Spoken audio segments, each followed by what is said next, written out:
श्री सरस्वती मैया की जय, श्री कृष्णचंद्र भगवान की जय, श्री एकादशी मैया की जय। देखिए, एकादशी को लेकर कई विवाद हैं, कई विवाद। तो मैं एकादशी निर्णय आपको विस्तार से बताना चाहता हूँ, परंतु उससे पहले ध्यान रखें कि मेरे पास आने वाले समाज, परिवार या अन्य यजमान जो भी आते हैं वो सामने वाले मकान या पड़ोस के मकान के सम्मुख एवं उनकी सीध में भी गाड़ी खड़ी नहीं करें। इस बात का ध्यान रखें। बाहर नहीं बैठना है, अंदर बैठने का बहुत बड़ा हाल है। बाहर बच्चों को न खिलाएं, पड़ोसी डिस्टर्ब होते हैं। किसी के मकान का फोटो न खींचे। अगर आपको फ़ोटो खींचने का शौक़ है तो अपने मकान का फ़ोटो खींचे, मेरा फ़ोटो खींचे, उसको व्हाट्सएप पर डाल सकते हैं, पर दूसरे का ना खींचे। बाथरूम की व्यवस्था अंदर है, किसी की दीवार के पास जाकर बाथरूम ना करें और बाहर बैठकर बीड़ी न पिएं। गाड़ी आगे एक मैदान खाली पड़ा है, उसमें खड़ी कर दें, कोई दिक्कत नहीं है। देखिए, अब हम एकादशी पर विस्तार से चर्चा करते हैं कि एकादशी का निर्णय किस प्रकार से करें। और जो कहते हैं कि एक आख्यान सुनाते हैं, वो है हमारे क्या नाम, दुर्योधन जी की माता जी। उनका क्या होता है कि वो भगवान श्री कृष्ण से प्रश्न करती हैं कि हे भगवान, मैंने ऐसा कोई पाप नहीं किया जिससे मैं 100 पुत्रों की माता होने के बाद भी आज मेरा एक भी पुत्र जीवित नहीं है, तो वो किस कारण से मृत्यु को प्राप्त हो चुके हैं। तो इसके उत्तर में भगवान, और उनने साथ में ये भी कहा कि मुझे 100 जन्मों का पता है कि मैंने ऐसा कोई पाप नहीं किया। तब भगवान कृष्ण कहते हैं कि तुमने 100 से पूर्व जन्मों में एकादशी का व्रत 10वीं विद्या किया था, इससे तुम्हारे ये पुत्र मृत्यु को प्राप्त हुए हैं। ये बिल्कुल लोगों को भ्रमित करने वाली बात है, डराने वाली बात है।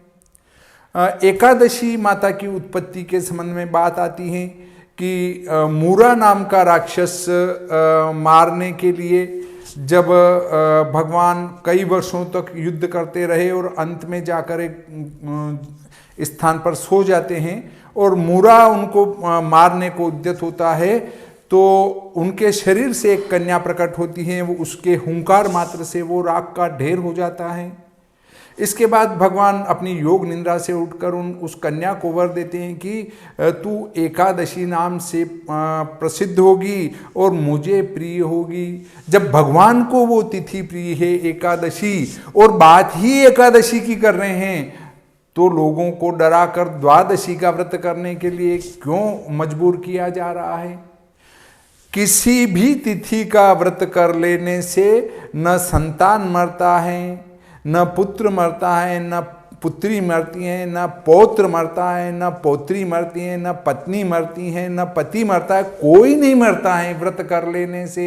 इसलिए किसी को किसी भी प्रकार की बात से डरने की कतई आवश्यकता नहीं है। स्पष्ट रूप से लिखा है कि एकादशी प्रकट हुई, तो आप द्वादशी को व्रत करने के लिए लोगों को क्यों डरा रहे हैं। अगर उसमें ऐसी कोई बात आई है किसी पुराण में, तो हो सकता है वो प्रक्षिप्त हो, क्योंकि एकादशी माता की उत्पत्ति के संबंध में लिखा है कि वो एकादशी नाम से प्रसिद्ध हुई और 11 तिथि उनको प्रिय हुई और भगवान को भी 11 तिथि प्रिय हुई। तो अब कहेंगे महाद्वादशी क्यों लिखा गया है? क्योंकि एकादशी का व्रत 10वीं से प्रारंभ होता है। 10वीं को एक समय भोजन करना, एकादशी को कुछ नहीं खाना और द्वादशी को एक समय भोजन करना, तो इसलिए उसको महाद्वादशी कहते हैं। न कि वो एकादशी का व्रत ही द्वादशी को की जाए। एकादश का अर्थ 11 है तो, और द्वादशी का अर्थ 12 है, तो एकादश का व्रत द्वादश में क्यों किया जाए, ये भ्रमित होने की कतई आवश्यकता नहीं है। शास्त्रों में जो विद्या तिथि की उपपत्ति बताई गई है, मतलब विद्या क्या होती है, उसके संबंध में जब बताया गया है तो स्पष्ट रूप से लिखा गया है कि वेद करने वाली तिथि, अगली तिथि को जो वेद करने वाली है, वो सूर्योदय के बाद न्यूनतम त्रिमुहूर्त हो, 6 घटी हो मध्यम मान से, और सूर्यास्त से 6 घटी पूर्व ही समाप्त हो जाए। तो वो पर तिथि को और पर तिथि पूर्व तिथि को वेद करेगी, परंतु यदि वो सूर्योदय के 6 घटी से कम में समाप्त हो रही है, सूर्यास्त के 6 घटी से कम, मतलब सूर्यास्त मान लो 30 घटी पर है और इधर होना चाहिए वो कितनी, 30 घटी में से आप 6 घटी कम कर दो तो 24 घटी। अगर वो 25 घटी है या 24 घटी एक पल है तो वो पर तिथि को भी वेद नहीं करेगी और पर तिथि पूर्व तिथि को भी वेद नहीं करेगी। और जब वेद नहीं करेगी तो ये रात्रि का वेद नियम कहां से उठकर आ गया? ये चूंकि सनातन धर्म,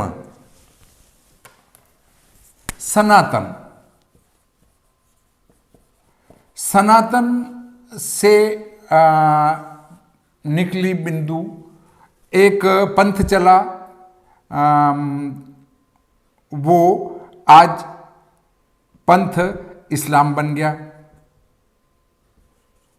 एक पंथ और निकला, वो क्रिश्चियन बन गया।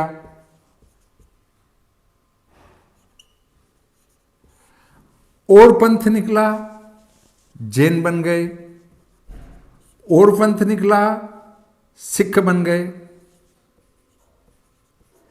और पंथ निकला, अब कौन सा निकला है? राधा स्वामी। कालांतर में ये भी एक धर्म हो जाएगा, राधा स्वामी। अब एक और निकला, वो क्या निकला? कबीर पंथ, ये भी कालांतर में धर्म हो जाएगा। वो उसमें रामपाल जी हुए। अब एक और निकला तो राम रहीम जी, उनके चेले, अब वो राम रहीम जी का धर्म लेके चलेंगे। एक और पंथ निकला, आर्य, वो अब आर्य अलग हो जाएंगे। कालांतर में ये आर्य भी एक धर्म हो जाएगा। और एक और निकला, वो कौन सा निकला? वो वैष्णव। अब वैष्णव के भी 2 भेद हो गए, 3 भेद हो गए। एक तो निम्बार्क, एक हो गए वैष्णव, और एक और हैं स्वामी नारायण।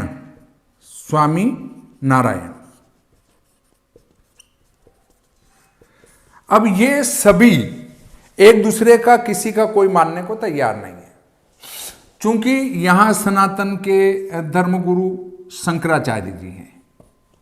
शंकराचार्य जी जब इस धर्म के संस्थापक हैं, गुरु हैं, धर्मगुरु, जो धर्मगुरु 2 प्रकार के हैं। एक तो जगत गुरु और एक धर्म गुरु। जगत गुरु वही कहला सकते हैं जो सभी धर्म के अनुयायियों को शास्त्रार्थ में परास्त कर दे, जो पैर, हाथ, नाक, कान, आंख सबसे पुष्ट हो, निरोगी हो, इन अंगों से निरोगी हो, अर्थात किसी प्रकार की दिव्यांगता ना हो, वही जगत गुरु के पद पर आसीन हो सकता है। अब क्या हुआ कि चूंकि जगत गुरु ये हैं, तो अब हम भी जगत गुरु बनना चाहते हैं, मैं भी जगत गुरु बनना चाहता हूं, तो फिर मुझे एक पंथ अलग स्थापित करना पड़ेगा, मेरे चेले चांटी अलग बनाना पड़ेंगे, और फिर मैं कहूंगा मैं जगत गुरु हूं। तो वो जो जगत गुरु हैं वो कभी नहीं कहते कि मैं जगत गुरु हूं, परंतु जो जगत गुरु बन रहे हैं नए नए, वो उनको कहना पड़ता है मुंह से मैं जगत गुरु हूं।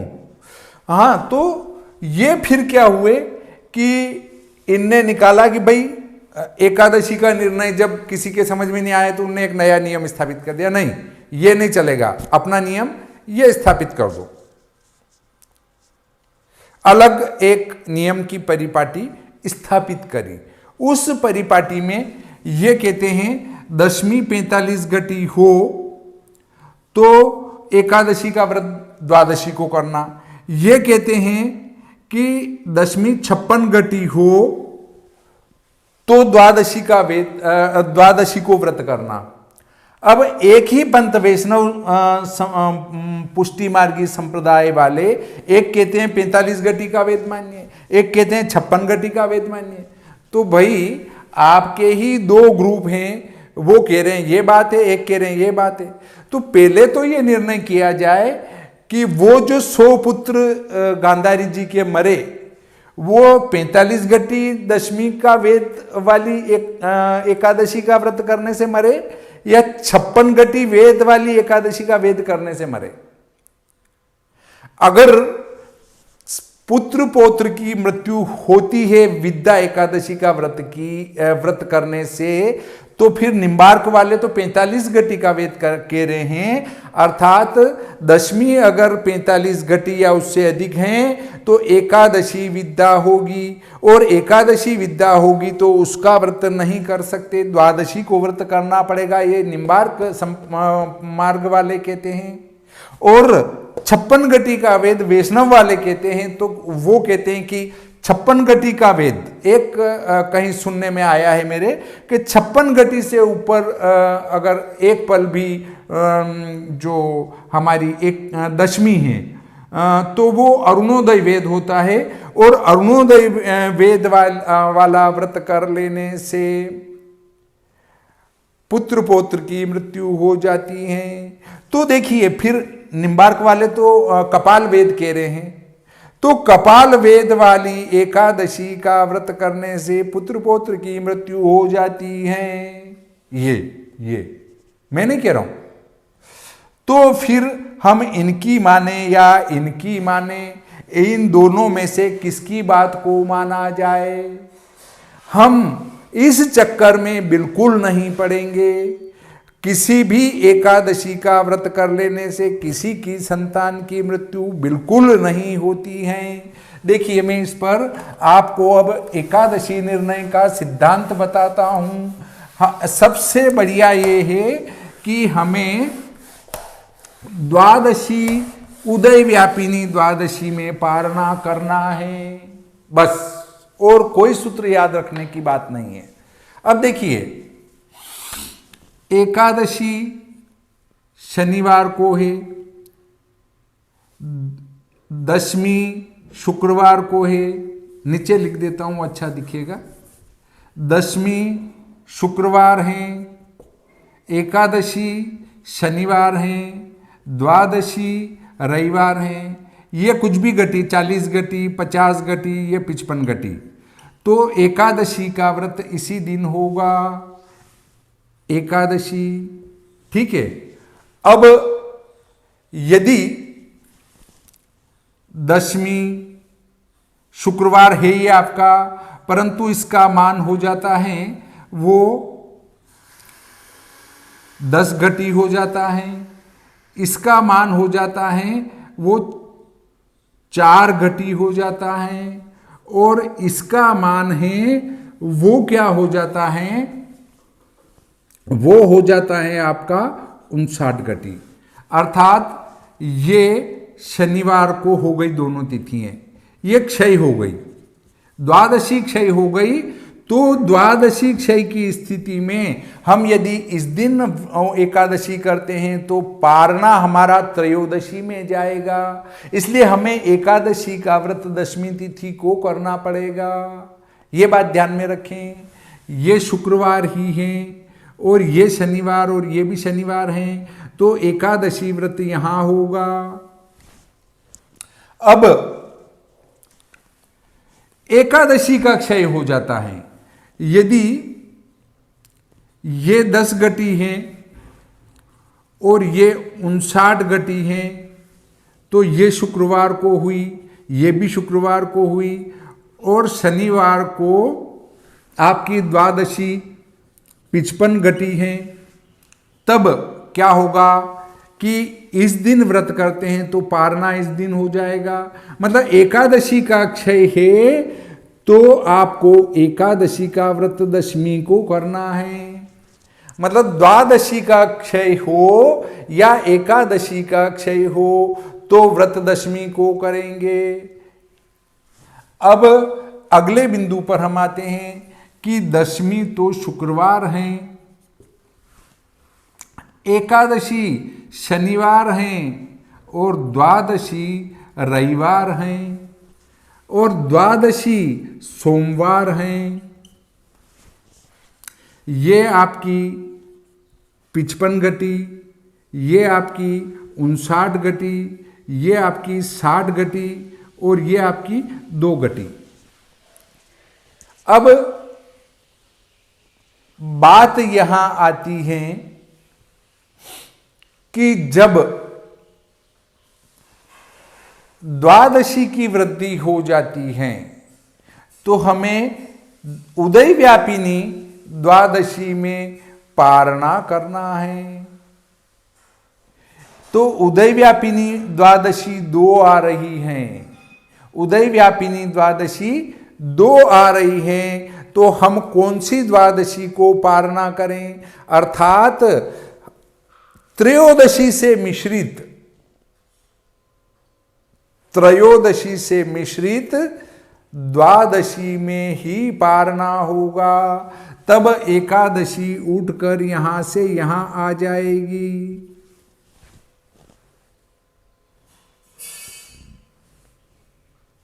यहां कोई अरुणोदय वेद वाली कोई शर्त लागू नहीं है।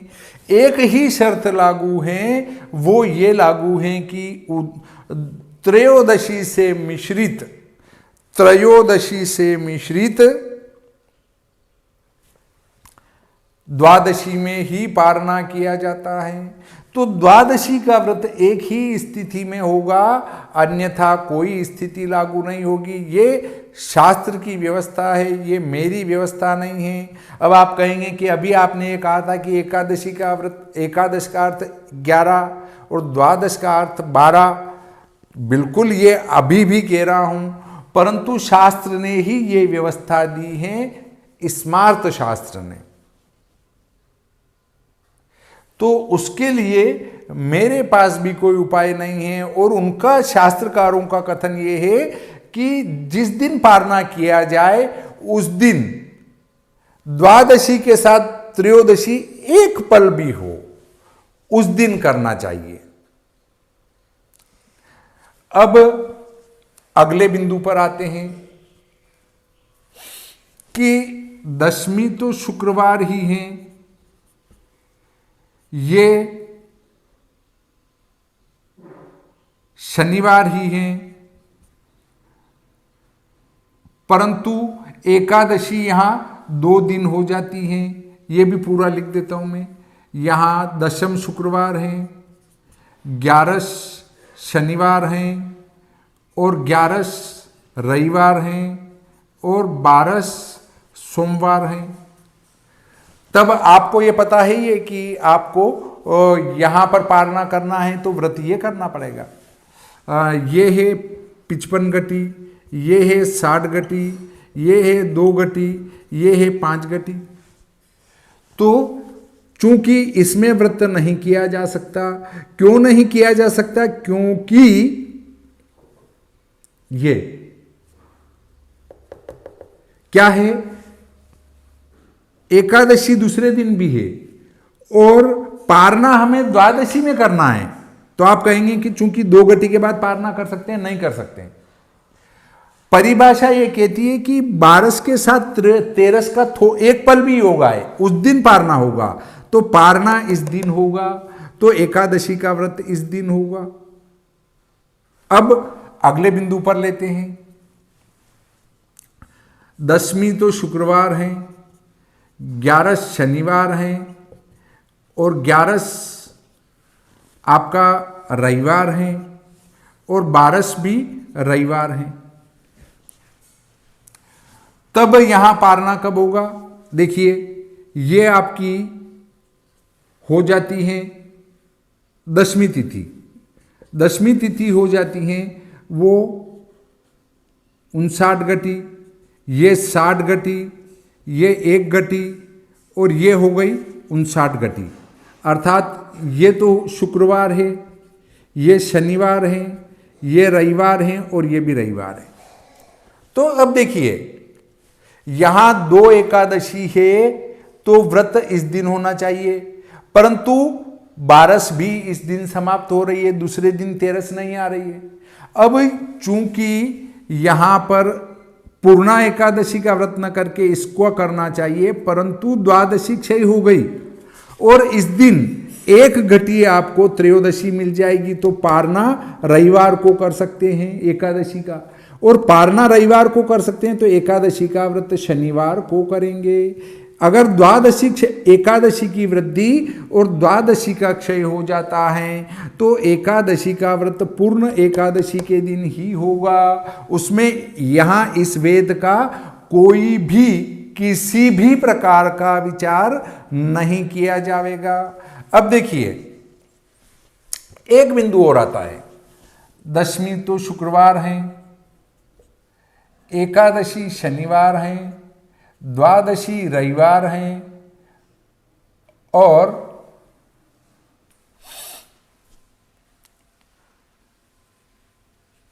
द्वादशी सोमवार है।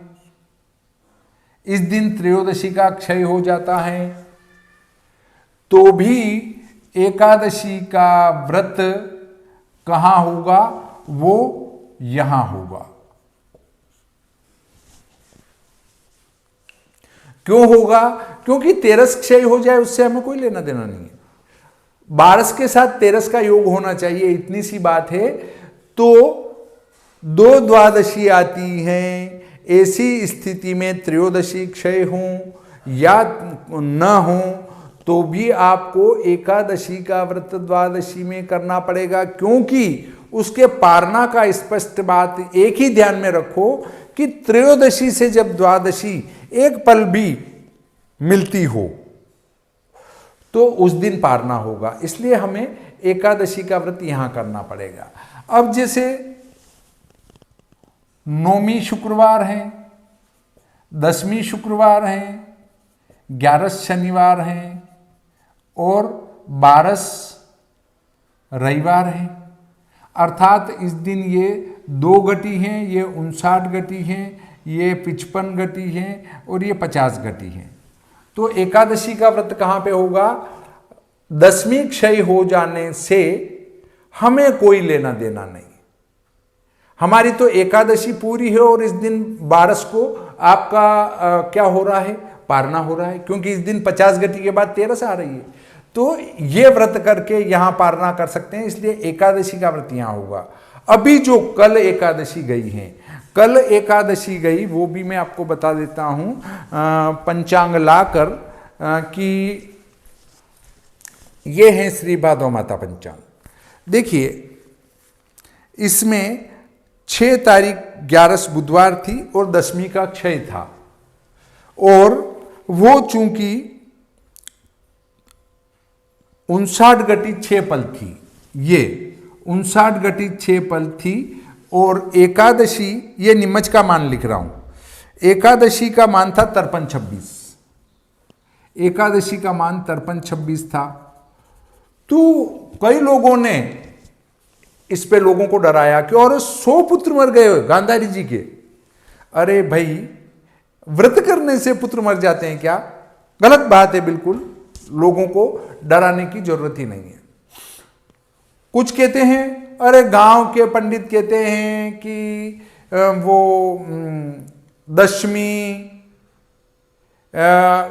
कल थी और आज एकादशी है, और कल जो व्रत करेंगे द्वादशी को, मतलब आज 7 तारीख को, वो साधु संतों की है और हमारी गृहस्थों की तो आज है 6 तारीख को। ऐसा गांव के पंडित लोगों को भ्रमित करते हैं। अरे भाई, मैं भी गांव का ही रहने वाला हूं और बिल्कुल छोटे से गांव का रहने वाला हूं। तो इसका अर्थ ये नहीं कि कोई सिटी में रहता है तो वो विद्वान हो जाएगा और गांव में रहता है तो वो तो बुद्धिहीन हो गया।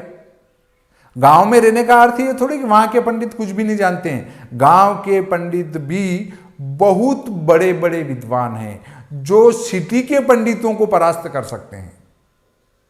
ये कदापि न सोचे। अगर आपकी परिभाषा के अनुसार के गांव के पंडित तो कुछ नहीं जानते हैं, तो फिर तो जंगलों में रहकर जो ऋषि लोग तपस्या किया करते थे वो तो फिर ज्ञान रहित थे। फिर इसका अर्थ तो ये सब लोगों को गुमराह करने की कतई आवश्यकता नहीं है। बिल्कुल स्पष्ट रूप से यहाँ एकादशी का व्रत एकादशी को ही था, और द्वादशी को जो है वो क्या था, पारना था, मतलब आज पारना है। कोई दिक्कत वाली बात नहीं है, ये शास्त्रोक्त हैं। और अगर किसी को इसको पढ़ना है तो धर्म सिंधु निर्णय सिंधु में पढ़े। ये सब मैंने बात करी है वो स्मार्त वाली। भगवान शंकराचार्य जी जिसके जगत गुरु हैं उस शाखा से ये स्पष्ट कर रहा हूं, परंतु इसमें भगवान शंकराचार्य जी अगर कोई गलती होती है तो उसके लिए मुझे दोषी ठहराए, भगवान शंकराचार्य जी को दोष न दें। मैं मेरे हिसाब से कह रहा हूं, जो और मेरे मस्तिष्क से नहीं कह रहा हूं, मेरे दिमाग में उपज हो गई ने मैंने परोस दिया। जो शास्त्र में लिखा है उस शास्त्र का अध्ययन करके उसके आधार पर मैं ये बात रख रहा हूं। किसी को कोई दिक्कत आए तो कमेंट बॉक्स में जाकर कमेंट करें कि ये यहां पर गलत बताया गया है, निसंकोच करें, उस पर फिर चर्चा करेंगे। आपके नाम से फोन करके बात ना करें। अगर आपको मेरी गलती बताना है कमेंट बॉक्स में जाके बताएं। कमेंट बॉक्स में जाकर बताने पर आप भी सार्वजनिक रूप से मेरे ऊपर आक्षेप करेंगे, मैं भी उसका एक वीडियो बनाकर आपके नाम से ही प्रस्तुत करूंगा, शास्त्र के प्रमाण सहित। हाँ, अब वैष्णव जो पंथ हैं, पुष्टि मार्गी पंथ हैं, अब उसमें वेद की पद्धति अलग है। उसमें तो अगर दशमी 56 घटी या उससे अधिक हैं तो वे एकादशी का व्रत द्वादशी को करते हैं। और उनमें ही एक और भाग है, वो है निम्बार्क। अगर दशमी 45 घटी या उससे अधिक हैं तो वो एकादशी का व्रत द्वादशी को करते हैं। तो एकादशी 3 प्रकार से, और चौथी ओर है जो मैंने लिखा था, गुजरात में वो पंथ चलता है, उनका निर्णय फिर अलग हो सकता है। तो 4 प्रकार का निर्णय है। तो हम 4 प्रकार के निर्णय में न उलझते हुए इस निर्णय के अनुसार ही व्रत करें।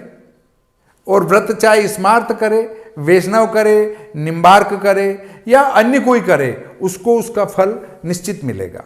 व्रत करने से कभी कोई कुफल नहीं होता है। इस प्रकार आज का ये प्रकरण यहीं समाप्त करते हैं। बहुत ज़्यादा विस्तृत हो चुका है। श्री सरस्वती मैया की जय, श्री कृष्णचंद्र भगवान की जय।